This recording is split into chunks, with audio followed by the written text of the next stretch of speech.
Hello everyone, I'm the EFC and this is Blue Lines TV, and today I'm bringing you guys another Predict That 11 video for our upcoming game against Atletico Madrid.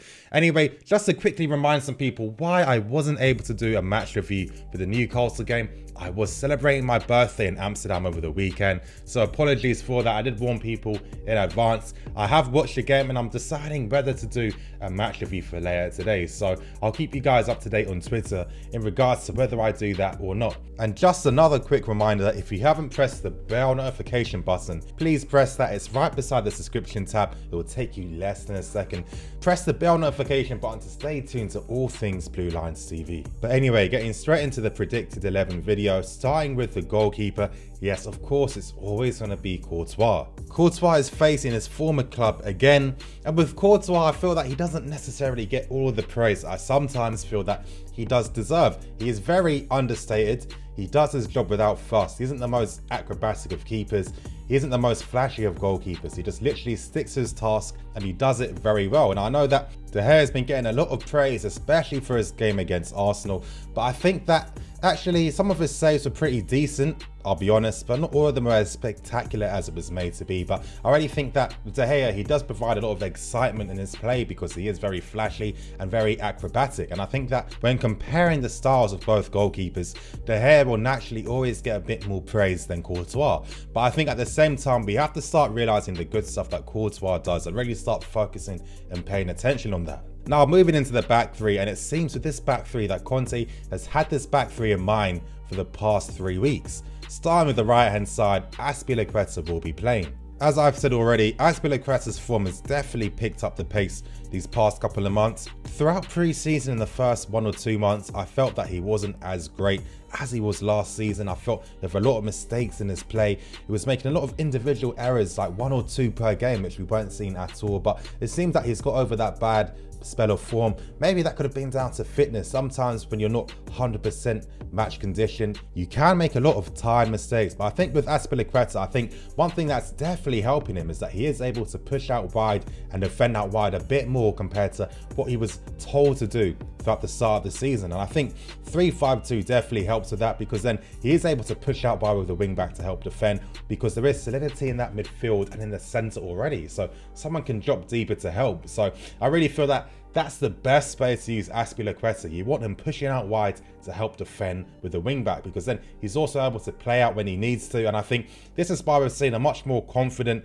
and a much better Aspilicueta so far this season. Moving on to the middle of the back three, and yes, Christensen will be regaining his place in the team, and it's been a great sight to see him actually get minutes in the first team. I've been waiting for this moment for such a long time. He's a fantastic player, and I'm happy that a lot of people haven't really seen Christensen play. It's kind of obvious because a lot of the adulation that Christensen is receiving, to me it comes across as if people are surprised by this type of performance that he's able to put in. And if you've known anything about Christensen over the past 4 or 5 years, you would have known what type of player he is and what type of style he has. And to me, this guy will be the best defender in the world in the next few years. And I'm just hoping that Conte is going to give him a bit more license and freedom to play with it, because it seems with Conte that he does give strict tactical instructions to certain players in the team. I'm thinking of the guy in the middle of the back three. I'm thinking of the guy who was playing the Matic role the season beforehand. And I feel that with Christensen given a bit more freedom to express himself, a bit more freedom to push into midfield at times and spray passes, he'll only become a much more complete player. Moving on to the left-hand side, and I see Cahill starting, even though Rudiger has been looking decent in those past 2 games he's played. And I do feel that he does give an outlet to Alonso, because I haven't been noticing many counter-attacks down that left-hand side. But of course, Cahill is the captain in the team. Conte obviously does have some faithful trust in Cahill, so this is a side note, but I am hoping that Conte will experiment with using David Luiz in the same defence with Aspilicueta and Christensen, because in my personal opinion, I feel that that would be the most complete back three. Cahill hasn't been awful, of course. One thing that's definitely helped him is that we are conceding less counter-attacking opportunities, because we do have Kante back, who single-handedly stops counter-attacks by himself. So Cahill is being able to play with a bit more freedom in his game because he isn't necessarily worried about making a mistake and giving a free opportunity to the opposition team. Now moving on to the wing backs, starting with right wing back. And of course Victor Moses will be playing. Victor Moses is an upgrade to Zappacosta, especially in the wing back role. I did get some people complaining about Moses' performance against Swansea, which I felt was a bit too reactionary. The guy was out for a month, so it's natural that he is going to be a bit rusty coming back in, but that performance against Newcastle really summed up and really showed all his qualities. And this is why I've been praising Victor Moses for more than a year now. I've been going on about this guy. I feel that he's our most underrated player because a lot of people just don't really see the qualities that he brings to the team. And I think the game against Newcastle really opened up a lot of people's eyes, but most times people's eyes are only open when a football commentator or pundit says something about that said player. But with Victor Moses, everything he offers to the team, his ability to run at people in the final third, he keeps the ball the best, his distribution in the final third as well, one-on-one defending, that relationship and partnership with Aspilicueta on the right hand side. Honestly, he's one of the most complete right wing backs in the world in my opinion, and I'm happy that he's finally starting to get credit and people are finally starting to see what he brings to the team. Moving on to left wing back, and Marcos Alonso will be retaining his place in the team, and I feel that when he finally gets competition in January, whether that's Baba Rakban back to full fitness getting a chance, or whether we decide to sign a replacement in January, I really feel that of all the players in the entire team, Alonso needs that competition behind him because too often he can be a bit substandard and not really offer much. He tends to be a bystander at times, and I really feel that with the space afforded on the left hand side by Eden Hazard, I really feel that if we had a left wing back similar to the Victor Moses mold where he is able to go one-on-one in those final third areas on the left hand side, I really feel that that would take our attacking transitions to a whole new level. And I really feel that I'm praying that we do go in for Alexandra, because if we do sign Alexandra, I feel that we do have the best left wing back and right wing back in the world.